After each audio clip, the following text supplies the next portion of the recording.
Ribuan lansia di Surabaya mengikuti vaksinasi yang digelar Kementerian BUMN. BUMN mengharuskan peserta mendaftar secara online dan wajib mengikuti aturan batasan usia.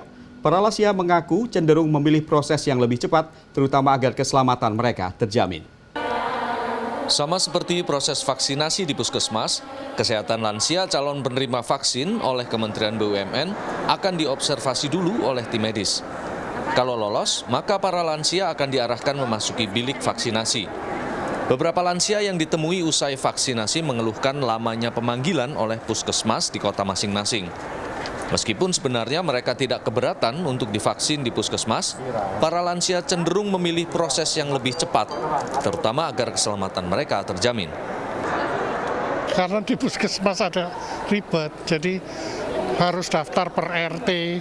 Di situ RT-nya tidak dipanggil-panggil sampai lama. Jadi cari yang cepat aja, yang pasti online cepat diterima ya udah. Loh, kalau daftar kira-kira saya ada daftarnya ada 45 tempat, tidak ada satupun yang dipanggil. Saya ke puskesmas, oh belum ada gitu aja. Belum, baru ini. Cuman di Bondoso tuh Mas, terutama pegawai dulu. Dari pokok pegawai negeri semua, dari SD. Di sana kan sih belum, pas saya datang ke rumah ini, temannya ini pegawai kesehatan.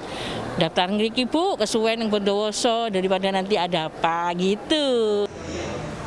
Sementara itu menurut Satgas COVID-19 Jawa Timur sebanyak 1.700 lebih lansia hingga kini belum divaksin. Setidaknya ada 14 alasan para lansia ini belum divaksin. 25% atau 430 lebih lansia tidak divaksin karena sakit atau mengidap komorbid. Sekitar 230 lansia kini sedang menunggu dipanggil. Sementara ada hampir 60 lansia yang tidak diizinkan keluarga. Satgas tidak merinci jelas alasan pelarangan oleh keluarga itu. Menanggapi keluhan warga lansia tentang lamanya proses vaksinasi di puskesmas, Satgas COVID-19 Jawa Timur meminta para lansia untuk vaksin di sentra vaksinasi BUMN.